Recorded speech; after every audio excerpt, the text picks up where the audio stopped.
Fernando García quiso que el recuerdo de Miriam, Toñi y Desiree siempre estuviese vivo, instalando un monumento en su memoria. En un principio se pensaba ubicarlo en la primera plaza que se construyera en Alcácer, pero al final se decidió situarlo en el cementerio de la localidad. Se trataba de una estatua de las tres niñas que fue realizada por el escultor Vicente Pallardó Camps, nacido en el 47 en la localidad de Torrent, con un diseño que levantaba una polvareda en los foros dedicados al caso Alcácer, porque esta recordaba a Hécate, la triple diosa Wicca, un monumento emotivo según el diario La Razón, pero extraño según el diario El País. Sin embargo, si hemos de creer a Fernando Martínez Laínez, el autor de Sin Piedad, ese libro que tantas citas se ha dado en el caso, decía que el proyecto original era muy distinto. Tu padre, Miriam, sigue recorriendo España recogiendo firmas. Lleva más de 2 millones para modificar las leyes, que las penas por viol se cumplan íntegras. Quiere poner en pie una fundación de defensa del menor y pensó en haceros un monumento funerario en el cementerio, una especie de urna de cristal y granito, semejante a una lágrima, en la que os hubiera enterrado a las tres, pero Vicente y Rosa, los padres de Desi, no quisieron y al final el proyecto se olvidó. Y el sábado 15 de enero del 94, Fernando García explicaba en Las Provincias el estado de aquellas obras. Le preguntaban que cómo iba el monumento a sus hijas y él decía que ya se estaba vaciando el bloque de mármol y iban a llevarse los bustos para fundirlos en bronce. Un monumento que era un bloque de mármol de 2 metros por 1,60 de ancho y los 3 bustos de bronce en la parte superior. Se comentaba instalarlo en un parque que se iba a hacer, pero la idea aún no estaba consolidada, ni siquiera si se iba a instalar en Alcácer o en Valencia. Fernando decía que el monumento era una alegoría a las libertades y al amor por los demás y queremos que sea un recuerdo permanente a las tres niñas que, Dios lo quiera, pusieron punto y final a esa lacra de las viol. En la página web de Pallardó, quien hizo esta escultura, hay un índice de sus obras. Entre las mencionadas en el apartado Obra escultórica monumental, en lugares públicos se cita la estatua dedicada a las tres niñas como Alcócer, Valencia, monumento a las niñas de Alcócer, mármol y bronce y la altura de 3,20 metros. Parece una errata lo de Alcócer por Alcácer, que no iba a contribuir nada al cierre de las especulaciones, y es que todo esto se sumó a muchas otras. Ahora ya había otros factores polémicos en vez de uno, porque entre los papeles del caso teníamos un recibo de un seguro de automóvil a nombre de Iluminado Saturnino Amador, un hombre que por sí mismo ya suena esotérico, con domicilio en Molina de Segura en Murcia, al igual que un tal Pedro Parrilla Hernández. Al igual que un tal Juan Pedro Parrilla Hernández, personaje habitual en los foros con alias Russo Paer Kaplan, y Vicente Alcóseri, las niñas de Alcóseri o Alcócer y obviamente Alcácer. En concepto del seguro de la matrícula, provisión fondos por importe de 20.000 pesetas y con sello de asesoría Serrano Gómez de fecha el 4 del 12 de 1992. Un justificante provisional del gestor administrativo en el que hacía constar que recibía de Francisco Partera Zafra el permiso de circulación y la tarjeta técnica del vehículo de fecha el 4 del 12 del 92 en Manises. Una propuesta de seguro de automóviles de la que era tomador Iluminado Saturnino Amador de Ribarroja del Turia en Valencia y propietario del vehículo Francisco Partera Zafra en Alicante Catarroja y expedido en Manises. Hay algunas cosas aquí bastante extrañas, como el nombre de Juan Pedro Parrilla Hernández, que se cita en varios foros masónicos, algunos desaparecidos, otros que están en Facebook, que se inició en la masonería en el 1992. De hecho, un grupo de Facebook da la fecha exacta en este caso de Juan Pedro, diciendo que el 13 de noviembre del 1992 fue esa fecha. Otro dato que contribuía a alimentar el fuego es que Toñi nació el 25 de mayo, Miriam un 28 de julio y Desiree un 17 de febrero, de modo que asombrosamente Toñi nació en primavera, Miriam en verano y Desiree en invierno. La doncella, la madre y la anciana. De nuevo Hécate, la triple diosa Wicca, pero donde encontrar a Cernunnos, el dios astado equivalente a Bagomet en el caso Alcácer. Por último, el 13 de noviembre del 92 era viernes 13, con noche de luna llena, ¿Iba a celebrarse un rito en los alrededores, quizás en el matadero? Otra vez del libro Sin Piedad tenemos 3 capítulos titulados Matadero, lo que se tomó al pie de la letra, y en el capítulo La Búsqueda escribí lo siguiente: algunas voces empezaron a decir están en los chalés, se las ha llevado para un ritual, hipótesis que también mantenían cuando mencionaba el caso Macastre en aquel mismo libro, diciendo al parecer, aunque los investigadores lo consideraron irrelevante, un vecino de Catadau ya fallecido tuvo que presentarse ante el juez acusado de acos a las chicas de Macastre, y muchas voces susurraban acerca de rituales demoníacos y misas negras. Esto me trajo a la memoria un dato que Arturo había comentado: la extraordinaria concentración de brujas, curanderos, mediums, tarotistas, magos, videntes, etc., que existían en el país valenciano. La gente hablaba y no paraba, se daban codazos y se hacían guiños virtuales en los chats, diciendo ¿te has fijado en el búho de la lápida al lado del retrato de Toñi? Sí, ¿y qué me dices de la estrella de David delante de la fecha de nacimiento? ¿Y el número musical satánico del 123 del 13 de noviembre de 1992? Es que hubo mucha especulación con todo esto. De hecho, la puntilla fue el descubrimiento accidental de un hermoso edificio en la calle San Martín 8 de Alcácer, en el carrer de San Martín, que muchos identificaron como una sinagoga, justo enfrente de otro inmueble singular que por su aspecto podría ser perfectamente la sede de una logia masónica, que muchos decían que podría ser perfectamente una sede, y que había sido objeto de alucinantes conjeturas. Otros factores que añadían a otros presentes en el caso, un caso ubicado en una comunidad autónoma líder en sectas, en donde los expertos cifraban unas 9.000 los adeptos a grupos místicos y de ese estilo. Un caso en el que desde el primer momento se recibieron decenas de llamadas realizadas por videntes, curanderos que afirmaban saber dónde estaban las 3 niñas y qué es lo que les había pasado. Obviamente para muchos todo este tipo de especulaciones o conspiraciones simplemente son conjeturas disparadas, y para otros son muchísimas coincidencias mezcladas en un caso que desde el inicio està roto. Transitada, la qual s'accedeix per un camí de terra i pedres, es van trobar els cadàvers de Míriam, Desiré i Toñi. La partida de la Romana està a uns 35 quilòmetres del Càcer. Està en el terme de Tous, tocant a Catadau. La Guàrdia Civil no deixa encara accedir a la rasa on estaven enterrades les xiquetes, situada a uns 50 metres més enllà d'esta cinta que impedeix el pas. Les 3 coses estaven soterrats un damunt de l'altre i un braç ixà de terra. En algunos libros de Alcácer se menciona a un matadero municipal que dio origen a múltiples teorías de conspiración en todos estos años, un matadero que originariamente se edificaba en el 1868 en el Camino del Barranco, permanecía abierto hasta el 1927, cuando por resultar insuficiente y por las molestias que producía, dada su proximidad al casco urbano del pueblo, se decidió edificar el nuevo matadero público municipal, situado junto al barranco, posiblemente en un lugar cercano a la antigua vieja paridera llamada del Alcalde en el siglo XVIII. La nueva obra estaba enmarcada en un proyecto de planificación de obras públicas municipales para reactivar la economía local, que incluía también la construcción de un nuevo mercado municipal. Es verdad que hace unos días atrás hacíamos un reportaje analizando un poco lo que había dicho en sus declaraciones Esther hace tantos años, que sería como la 4ª niña de Alcácer según muchos de los medios de comunicación. Ese día estaba enferma según ella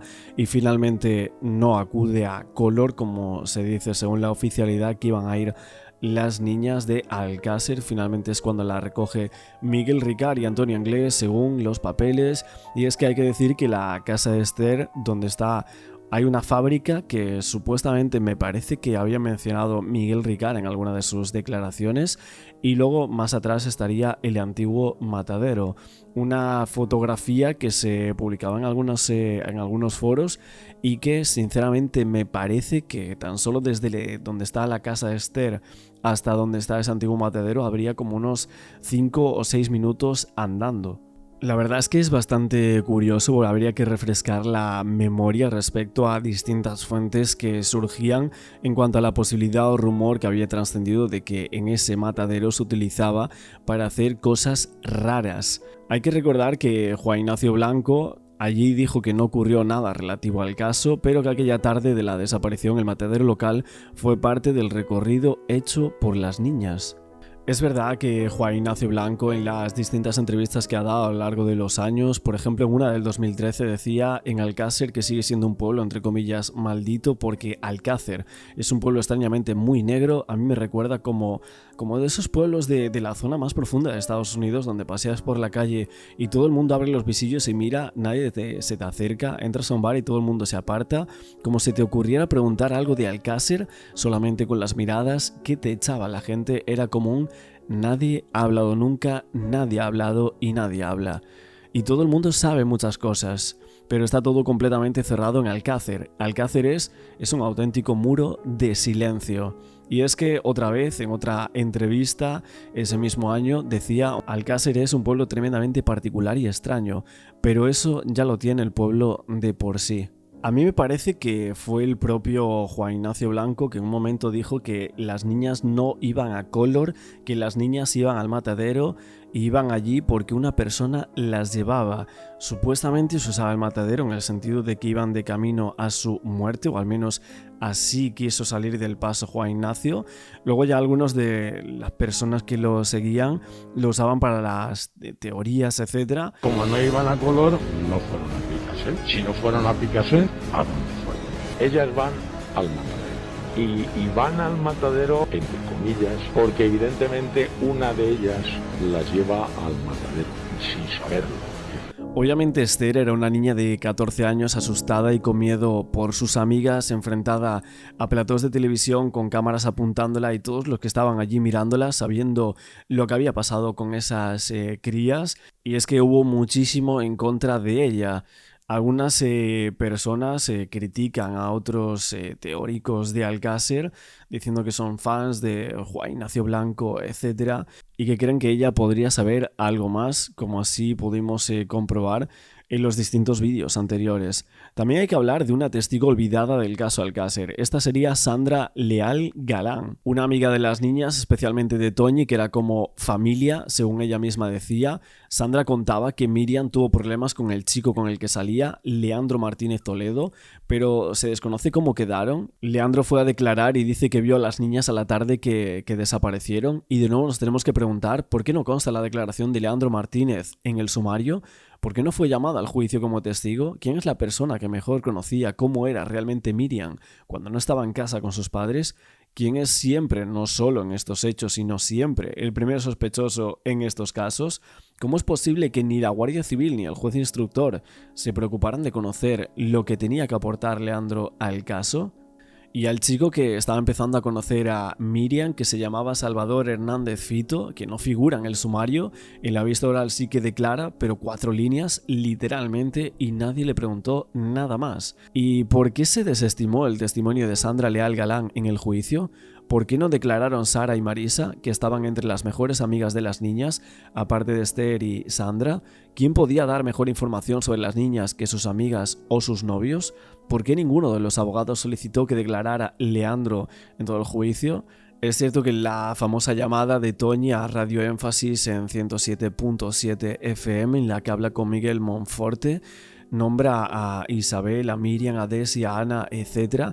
Esther también, por ejemplo, pero faltaba el nombre de Sandra. Si era como de la familia, todas estas amigas aparecen en la famosa foto del entierro de las niñas. En las manifestaciones de Sandra Leal Galán de ese 18 de noviembre de 1992, nacida en el 77, dice que conocía a las 3 niñas, que con Antonia era como de su familia, conociéndose desde pequeñas, con las otras el trato era de amistad.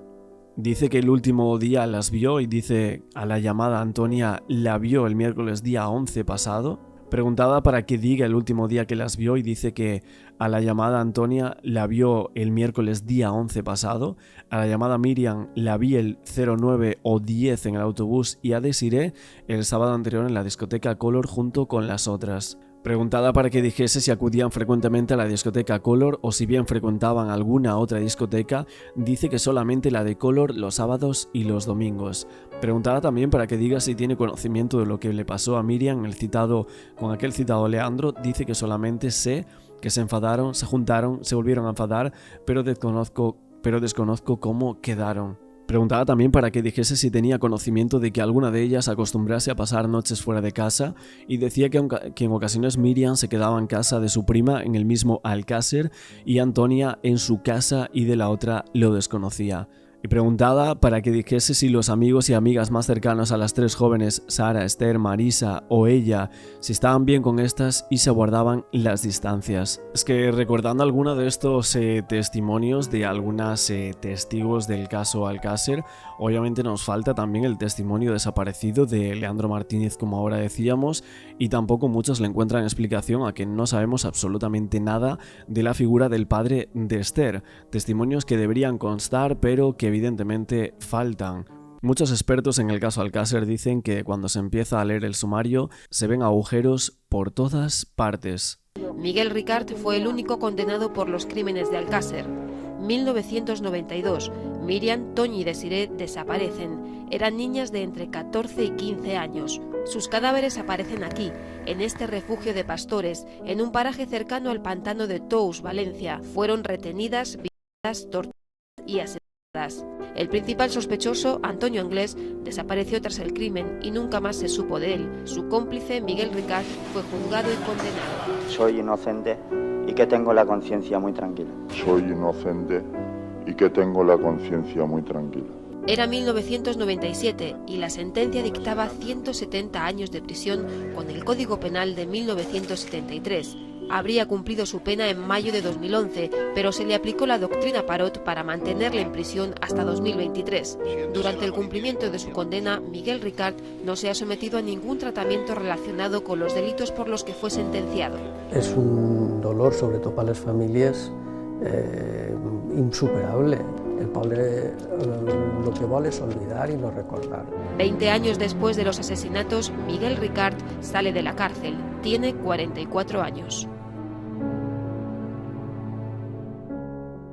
Hablando también de los culpables en este caso, uno de ellos Miguel Ricart, el otro Antonio Anglés, tenemos que comentar las declaraciones de Vicente Quilís, el abogado de Ricart, en un programa de televisión española el 3/10 del año 2001. Él decía: yo nunca vamos, yo creo que el caso no está cerrado todavía, porque no están los que deberían de estar en la cárcel, y desde luego uno de los que está no es quien tendría que estar. Vamos a ver, todo el mundo tiene derecho a una defensa, incluso cuando es culpable. Yo, de todas maneras, hice mi trabajo lo mejor que pude, durante el tiempo los 2 años y pico que fui abogado de Miguel Ricart. Estoy convencido de que él no fue, y he tenido muchas conversaciones con él. El sumario me lo estudié y lo trabajé estos 2 años muy intensamente, y estoy convencido que, desde luego, él no fue culpable. Independientemente de eso, aunque hubiese sido culpable, hubiese tenido que defenderlo, pero no fue el caso, porque Miguel Ricart era totalmente inocente y está pagando una pena que no le corresponde. Mi despacho, cartas que por supuesto no puedo exhibir. No obstante, él me escribía en muchas ocasiones, y a pesar de escribirme en muchas ocasiones me decía: le he escrito al señor presidente de la audiencia y le he dicho tal. O sea que él, por el motivo que sea, prefería dirigirse directamente él a la sala o a la juez, y luego me decía a mí lo que había dicho. Luego, por supuesto, el juzgado me daba traslado de las cartas que él escribía, pero por supuesto que Miguel Ricart tenía mi dirección y mi teléfono. ¿Cómo no le voy a dar yo la dirección y el teléfono a él? Olegari, què més ha dit Miguel Ricart este matí sobre Vicente Quilís? Miguel Ricart ha dit que Vicente Quilís no havia protagonitzat una bona defensa i que, per tant, en un moment determinat va intentar canviar d'advocat. Va tindre un contacte amb un advocat i això ja se sabia. Vicente Quilís Ventimilla, que fue el abogado de Ricart desde el 12 de diciembre del 94 hasta el 6 de diciembre del 96, cuando él lo sustituyó por un abogado sin experiencia llamado Juan Alberto Pitarch, que llegó hasta Ricart de un modo muy surrealista, para abandonarlo poco después de un modo más surrealista todavía. Y es que Quilís había sido abogado de Miguel durante casi 2 años, conocía muy bien él y el sumario del caso. Además, quería sinceramente la inocencia de su defendido. La decisión de Ricart a sustituirlo es un misterio más del caso Alcácer. Al no ser que Quilís estuviera demasiado preparado, creyera demasiado en Ricart y alguien pensara que había una remota posibilidad de que consiguiera que se declarara inocente en el juicio, entonces habría quedado una situación límite, un ridículo irreparable del Ministerio Fiscal y del Estado, a la ya dudosa huida de Anglés, que se habría unido la absolución de Miguel y se hubieran quedado sin nada. Juan Ignacio Blanco apuntó también a otra posibilidad, que hubiera ciertos individuos muy interesados en saber si habían sido investigados y qué mejor manera de enterarse que consultando el texto del sumario. A Quilís no le habían facilitado mucho las cosas. Tenía a Ricard encerrado en la prisión de Herrera de la Mancha, que por aquel entonces debía estar a unos 300 kilómetros de distancia de Valencia por carretera.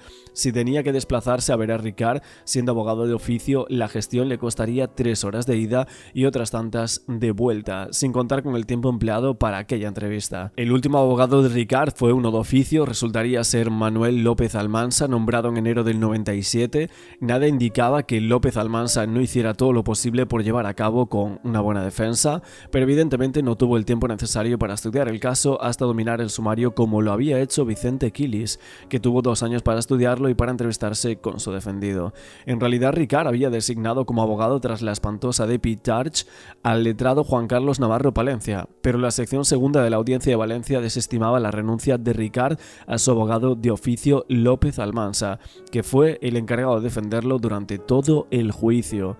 Si Miguel tuvo que pasar por el aro de sus confesiones mutantes, a lo mejor tuvo que pasar por otros aros que garantizarán su condena en las mejores condiciones posibles para cerrar el caso definitivamente. Pero es que 30 años después, muchos aún siguen sin creerse la versión oficial y no se ven indicios de los medios políticamente correctos convenzan de lo contrario a muchos. De todos modos, habría que esperar que sucediese algo positivo antes de que todos los ciudadanos que seguían este caso en directo fuesen sucedidos por nuevas generaciones que no supiesen nada del caso, que no les importase lo más mínimo, porque las muertes y desapariciones seguirían hasta que alguien ponga remedio, con mano de hierro. Ese baile de abogados fue bastante extraño. Vemos un artículo del 18 de diciembre del 96, Juan Pitarch, que recibía la venia, se negaba a explicar por qué el acusado lo elegía a él, según varios artículos de ese año, y así se colocaba como el nuevo abogado de Miguel Ricard, que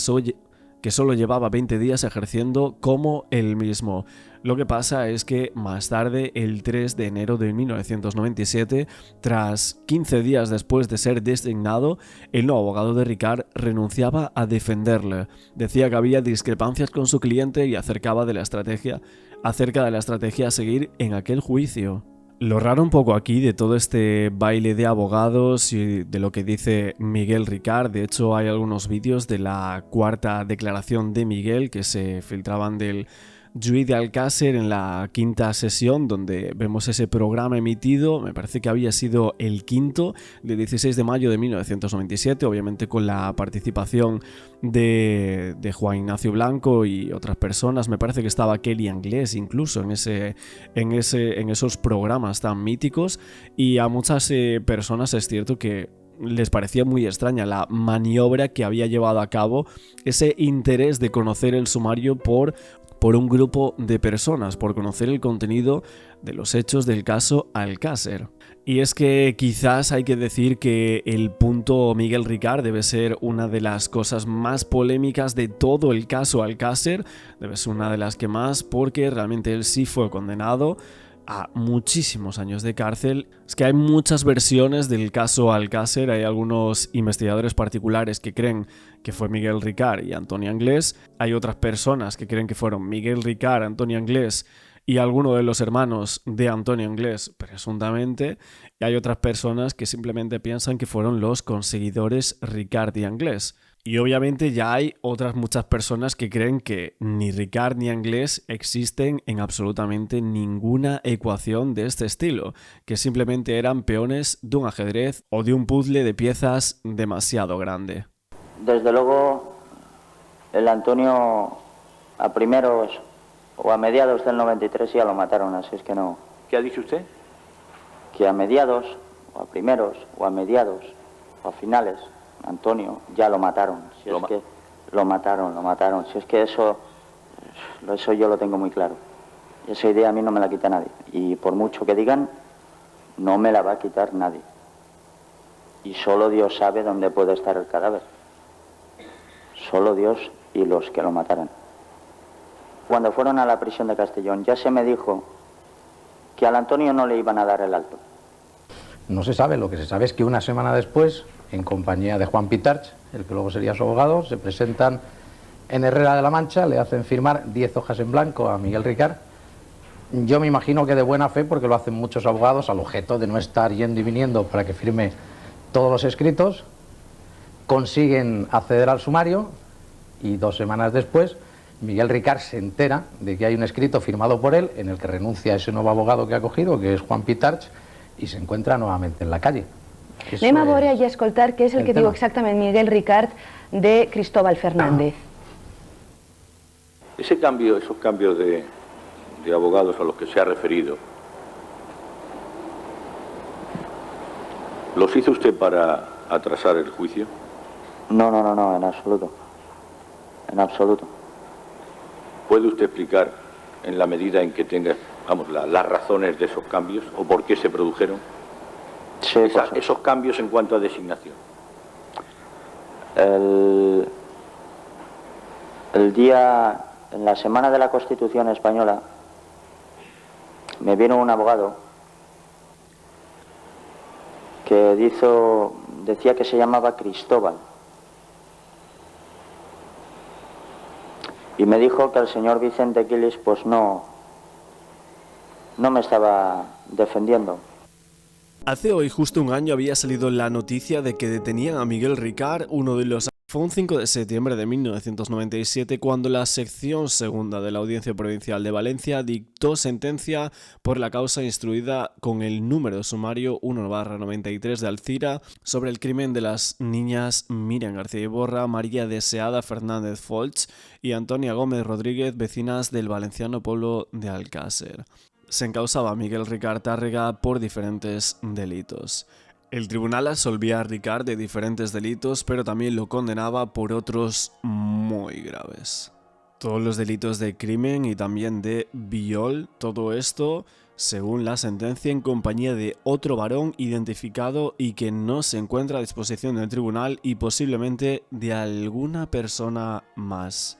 Y es aquí cuando nos encontramos que Miguel Ricard fue condenado a 170 años de cárcel, pero como fue juzgado por el Código Penal de 1973, que recoge un día de descuento de condena por cada 2 de trabajo, sobre el máximo legal de 30 años de cumplimiento, podría haber sido puesto en libertad el 22 de mayo del año 2011. Pero es que, sin embargo, el Tribunal Supremo confirmó la doctrina Parot a Miguel Ricard, por la que los beneficios penitenciarios y redenciones de pena por trabajo se aplicarían sucesivamente a cada una de las condenas impuestas. De este modo, Ricard permanecería en prisión hasta el 19 de enero del año 2023. Pero llega el 21 de octubre del año 2013 y el Tribunal Europeo de Derechos Humanos procede a derogar la doctrina Parot a raíz de la denuncia presentada por la etarra Inés del Río Prada, responsable de 23 crímenes.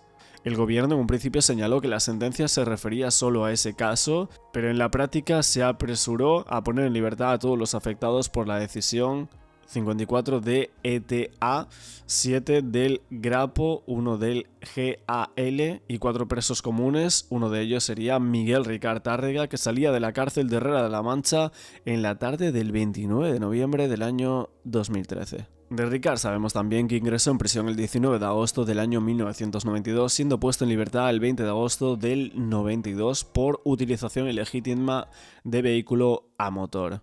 Y también se vio envuelto de alguna forma en el famoso secuestro de la joven toxicómana de 20 años Núria Pera Mateu, realizado ese secuestro por Antonio Anglés el 8 de enero del año 1990. De hecho, a Miguel Ricard también se le llegó a preguntar por una presunta relación en cuanto a los crímenes del conocido caso Macastre, ocurrido 4 años antes del triple crimen de Alcácer, y el cual guarda bastantes casualidades o similitudes entre lo que sería el caso de Alcácer. Sabemos que Miguel Ricard inculpó en su declaración a Antonio Anglés como autor material de los disparos, negó ante la Guardia Civil cualquier relación con el caso de Macastre, en el que aún no se habían esclarecido la muerte de otros 3 menores y que a día de hoy sigue sin esclarecerse. Esa proximidad entre las casas abandonadas que utilizaba como refugio Antonio Anglés y los lugares donde encontraron los cuerpos del caso Macastre parecía ser una pista que se tenía hasta el momento. Estos 2 casos se encontraban en pistas en poblaciones muy cercanas, tales como Lombay, Catadau, donde los menores del caso Macastre habitaban una casa, también Turís, donde Antonio Anglés tenía un refugio y una acequia donde encontraban el cuerpo del caso Macastre, también Alborache. Los autores del crimen de Alcácer vivían en una casa cuadrada abandonada, y también Macastre, donde se encuentran los cuerpos de 2 de los menores del triple crimen de Macastre. Algunas de estas poblaciones se encuentran muy cerca e incluso los términos municipales lindan unos con otros. De hecho, en aquel momento la Guardia Civil investigó la similitud entre el triple crimen de las niñas de Alcácer y el denominado caso de Macastre, especialmente después de que uno de los detenidos, Miguel Ricard, confesara que se había reunido en numerosas ocasiones con Antonio Anglés en una casa abandonada de Alborache cercana a la primera población mencionada, donde aparecieron en 1989 2 cuerpos de adolescentes. En esa vivienda en ruinas de Alborache, muy próxima también a unas colmenas, como ocurría con el paraje de Tous, se encontraron varios colchones y otros objetos que estaban siendo analizados en aquel momento. Cuando salió en prisión en el año 2013, Miguel Ricard volvía a decir: "Soy un cabeza de turco". Ricard era el jefe supuestamente de la banda de los Anglés, y ayer, en declaraciones al programa Espejo Público de Antena 3, esa cadena emitía que Miguel Ricard aseguraba tras su salida de la cárcel ser un cabeza de turco, y afirmaba que lo que le hicieron a esas niñas fue algo que no tiene perdón de Dios. Es de que Miguel Ricard sabe qué pasó, y dónde está, y cuándo ocurrió, y por qué desapareció. Este hombre pensaba que era capaz de engañar a la policía, a la Guardia Civil, a todo el mundo. Por eso se presenta en casa de Neusa Anglés, la madre de los Anglés, con unas naranjas, ¿no? Como si pasaba por allí. Entonces, claro, naturalmente la Guardia Civil le descubre inmediatamente, ve que es un auténtico delincuente, un delincuente duro, que está fugado además por otros hechos que había cometido con anterioridad, y a partir de ese momento le interrogan hasta que empieza a decir algo que le relaciona con el caso.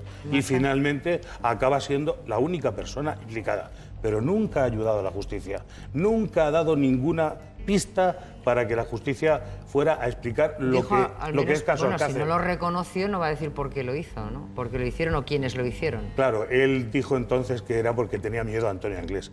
Pero yo tengo un dato fundamental, y es el hecho de que Antonio Anglés nunca iba a los atracos porque le daba miedo. No tenía el valor que hay que tener de entrar en una entidad bancaria y decir: alto, arriba las manos, que esto es un atraco. Iba siempre Miguel Ricard, que no tenía ningún miedo. Hasta el punto de que cuando se llevaban el botín, le decían a Antonio Anglés lo que ellos querían. Los que habían ido al atraco decían: hemos robado no sé cuánto, y le daban la mitad, pero podía haber robado 5 veces más. Lo cierto es que Miguel Ricard sigue manteniendo a estas alturas que él ha sido una víctima, que él fue un cabeza de turco y que los auténticos culpables siguen en la calle. Cabeza de turco Antonio Anglés.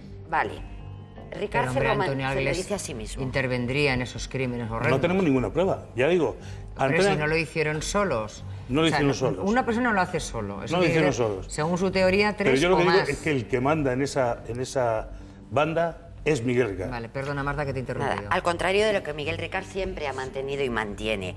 Él, antes de todo, de su cárcel, etcétera, tuvo 2 trabajos de los que no duró más de 6 meses en cada trabajo. Es decir, no era un hombre que tuviera una profesión previa ni nada. Ahora, en la calle, dificilísimo la reinserción social e incluso laboral. Dudo mucho que tenga él ahora mismo ningún tipo de oficio, beneficio, profesión, ni que nadie vaya a dar trabajo, lógicamente, a Miguel Ricard. Con lo cual, el objetivo o la vía de salida que le queda, en opinión de los expertos, es delinquir. Por eso es importante, creo yo, esta fotografía. Por eso es importante, porque ahora donde viva él o otros que están saliendo de la cárcel, desde luego no puede ser en el entorno que tenían previamente, porque ya se está alertando muchos pueblos y muchas localidades para poner más Guardia Civil y policía. Y Madrid puede ser un buen destino en cuanto al anonimato. Ahora, profesión ninguna. Vamos a ver. También Miguel Ricard se declaraba inocente en esas cartas tan famosas desde prisión, y culpaba a la mafia del crimen. Y es que el único condenado por ese brutal crimen en Alcácer aseguraba en distintas cartas que él escribía desde la prisión que cuando saliera a la calle se resolvería el caso. Algo que evidentemente han pasado ya más de 10 años y no ha ocurrido. Nos acordamos también de que el programa de Ana Rosa tuvo acceso en exclusiva a esas misivas que Miguel Ricard escribía desde la cárcel, donde llevaba desde el año 1993 Y repetía en sus cartas que él era inocente y también en la que culpaba a gente mafiosa del triple crimen. Ricard fue descrito por psiquiatras forenses como un gran manipulador con una mente malvada. Sostenía en sus escritos que si supiera algo más del crimen estuviera muerto, como Antonio Anglès, considerado autor material de los crímenes y el cerebro del espantoso crimen. En las misivas quedaba reflejado que Miguel Ricard seguía la cobertura mediática del caso y que culpaba a su familia de la situación en la que se veía inmerso. 5 de septiembre de 1997, Miguel Ricard fue condenado a 170 años de cárcel por 3 delitos de asesinato, ingresa en prisión y desde allí escribe varias cartas. En ellas expresa sus deseos, sus emociones y sobre todo su sentimiento de que es una persona inocente. Yo soy un hombre inocente.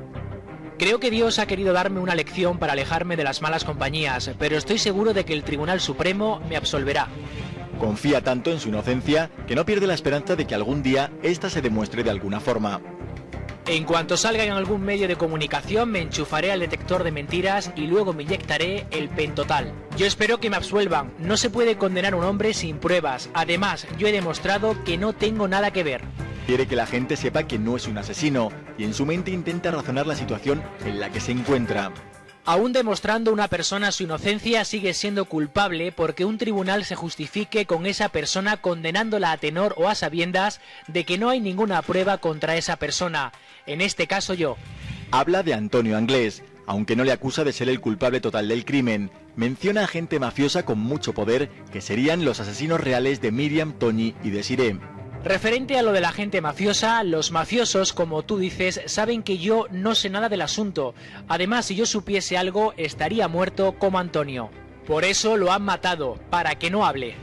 En el año 2000, las misivas continúan. En esta sigue con su personal teoría y asegura que se encuentra en disposición de resolver el caso. Tengo una buena noticia, estoy en 2º grado. Ya puedo salir de permiso y resolveré el caso Alcácer.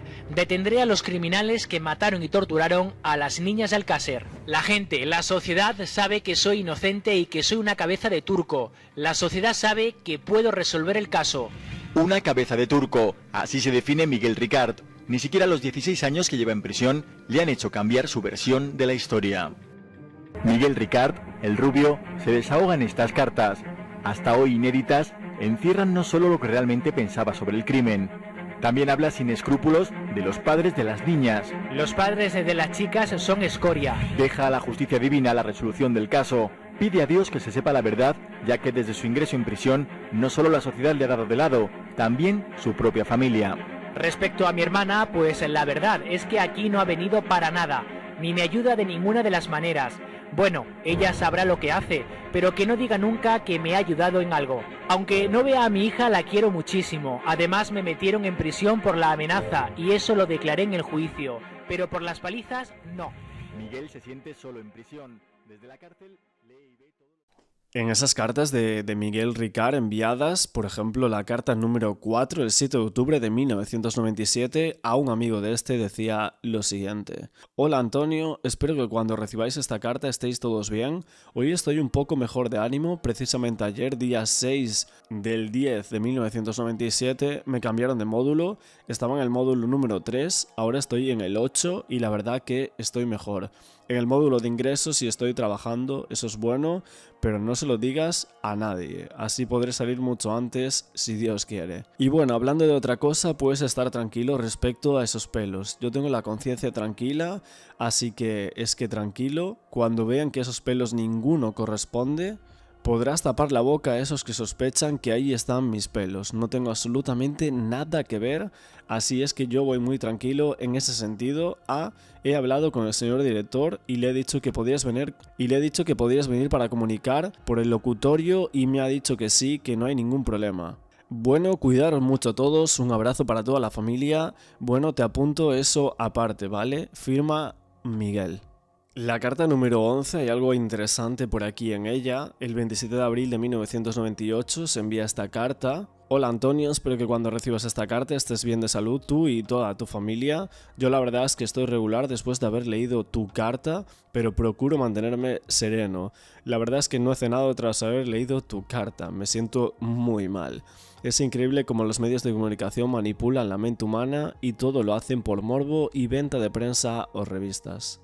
En el apartado número 4 dice: Fernando García no vino. ¿Sucedió algo? ¿O es que ya no está de mi parte? Y eso es todo de momento. La verdad es que tengo ganas de verte, os echo mucho de menos, ¿sabes? Ahora mismo estoy llorando como un niño después de lo que me han hecho, de lo que a ti te han hecho, me dan ganas de quitarme la vida. Pero me contengo por mi hija, que la quiero mucho, y a la madre de mi hija también. Al final de esta carta te daré mi teléfono y dirección para que hables con ella. Bien, bueno, tras haberme repuesto un rato y encontrarme mejor, continúo trabajando. ¿Dices de mi alma? ¿Te referías a mi conciencia? Mi conciencia está muy tranquila, aunque sigo trabajando en el caso Alcácer. Tengo varios puntos aclarados o esclarecidos que al señor Fernando García le gustaría saber. Dile a Fernando que sigo investigando desde la cárcel, una tarea complicada y muy larga y costosa, porque desde aquí todo cuesta más. Y es mucho más difícil, pero si algún día hablo con él, verá que estoy trabajando muy duro y además siempre de su lado para demostrar que tanto el juez instructor como el forense Francisco Ros y la Guardia Civil están ocultando los verdaderos culpables y lo puedo demostrar. Es urgente que hable con mi buen amigo Fernando García, es de vital importancia, incluso para aportar esos datos al Tribunal Supremo para que todo esto se aclare de una vez por todas. A ver si puede venir contigo la próxima vez que vengas. Coméntale que estoy sin dinero, indigente, a ver si puede o quiere echarme una mano, y al señor Juan Ignacio Blanco también, si quieren, y a la famosa Peña Ricard, a ver si entre todos puedo sobrevivir económicamente hablando, si se puede, claro. Estoy convencido de que ahora todos me dan la espalda, pero ten en cuenta una cosa, a Jesús el Nazareno también le abandonaron y les perdonó, lo mismo haré yo. Juro por Dios que me someteré al polígrafo y al pentotal sódico en alguna cadena. Y cuando vean que soy inocente, diré las siguientes palabras: oh mi Señor, creador del cielo y de la tierra, perdónales a todos porque no sabían lo que hacían ni lo que decían, perdónales por favor porque yo les perdono. Y entonces me levantaré y me iré. Eso sería exactamente lo que haré. Y espero que ese día tú estés a mi lado, porque ese día el Señor te habrá bendecido por no haber abandonado a su hijo y a tu hermano, porque todos somos hijos del Señor, el Señor siempre está contigo. Hasta pronto, hermano, hasta pronto, un fuerte abrazo. Hasta el año 2014 es si sabe dónde está Antonio Anglés. Esto es lo que contesta. ¿Dónde está Antonio Anglés? ¿Antonio? Sí. Antonio no salió de España. ¿Tú crees que Antonio no llegó a salir con vida? Se va. Lo mataron aquí. Lo mataron aquí. Ya. ¿De acuerdo? ¿Pero quién lo mató, Miguel? ¿Eh? ¿Quién lo mató, Miguel? Pues probablemente la Guardia Civil, para que no hablara. Perdón, he dicho 2014, es 2024 cuando saldrá puesto en libertad Ricard. Bueno, pues mucha atención porque esa entrevista sigue y Ricard defiende su inocencia. Asegura que si la verdad sale a la luz, se va a montar un escándalo. ¿Y por qué quieres hablar ahora? Escucha, yo lo que me quiero hacer son esas pruebas. Sí, las del pentotal. Sí. ¿Por qué te las negaron? ¿Eh? ¿Por qué te negaron la prueba del pentotal sódico y el polígrafo? Porque me tenían que echar a la calle porque soy inocente. ¿Me entiendes? Sí. Se va a armar un auténtico escándalo. ¿Tú puedes mantener y defender tu inocencia absoluta en el caso Alcácer, Miguel? Si me hacen las pruebas esas, sí. Aparte ya me hicieron las pruebas de ADN y todo eso y ya he visto los resultados. ¿Pero cómo se vive con el peso del caso Alcácer sobre la conciencia de uno? ¿Cómo se vive con eso, Miguel? A mí no me acusan de asesino. Yo mi conciencia la tengo tranquila, por lo tanto... ¿Por qué no quieres salir? Por supuesto que quiero salir. ¿Pero entonces por qué no lo has pedido? Porque lo consideraba excesivamente pronto. Después de toda la castaña que hubo... ¿Qué iba a decir? Que me lo iban a denegar. La verdad, sabes que no ha salido. El caso Alcácer es complicado, pero con un poco de cerebro, solo con un poquito de cerebro, sí, se puede resolver. Ahora, hay que tener, digamos, voluntad, ganas de resolverlo. Que sabes que no han puesto ganas ninguna, y voluntad menos aún. Pero todo se aclarará. En la carta número 12 también dice que referente a lo de por fin demostrar mi inocencia, ya he hecho, cuando vengas te lo explicaré y espero que sea pronto. Y todo lo que me dices de confiar en ti, pues mira, hace tiempo creo que te lo dije, no obstante te lo repito. Eres para mí un padre, en otras palabras, lo dije por teléfono en Canal 9. El 9 de julio dice: hola Antonio, ayer recibí tu carta referente a lo de Juan Ignacio Blanco y Fernando García, que hasta que no reciba los números de DNI de los dos no puedo solicitarlo, así es que cuando antes me los mandes, mejor. El 29 de julio de 1998 tenemos la carta número 15, en la que dice: hola Antonio, espero que cuando recibas esta carta estés bien de salud. Yo me encuentro bien de salud, pero sigo muy triste. En fin, voy a responder punto por punto a tu carta. Primero me doy cuenta de que el error de lo del cadáver de Anglés no es tuyo, eso casi seguro que proviene de Fernando y de Juan Ignacio Blanco. Es preferible ignorarlos y no hacer caso. Estoy convencido de que ha sido Juan Ignacio Blanco, pero en fin, como tú dices, es mejor no hacerles caso. Dices: si dudo de ti, no dudo de ti, jamás lo he hecho ni lo haré, solo confío en ti y en tu familia. Y en referencia al comentario de la madre de Toñi, qué raro, ¿no? Hace tiempo decía que yo era una cabeza de turco y ahora dice que yo soy el culpable. Esas personas son idiotas. En fin, ¿quién eran y cómo eran las chicas de Alcácer? Esa pregunta me la he hecho yo muchas veces, a lo que mejor no eran unas angelitas y podían ser lo que la gente menos espera. El jueves 20 de agosto del 98 tenemos la carta número 16. ¿Nervios? Antes no. Tenía nervios, pero podía pasar. Pero es que ahora no. Que se queda con el amigo antes de yo vivir. Que cogió una chica como que se queda fatal.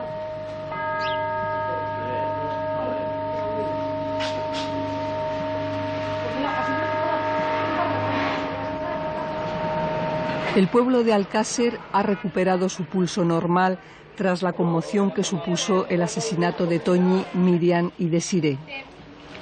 Pero en esta comunidad de 7.000 habitantes, el suceso ha dejado una huella indeleble y en mucha gente miedo cada vez que sus hijos salen a la calle. Pasado mañana hará 3 años. Un viernes de noviembre, las 3 niñas de Alcácer se dirigían a una fiesta escolar en una discoteca. En esta gasolinera, un coche blanco las recogió en autostop. Ahí se perdió su pista. Durante 75 días, el pueblo entero se movilizó para buscarlas. El eco de esta llamada se extendió a todo el país.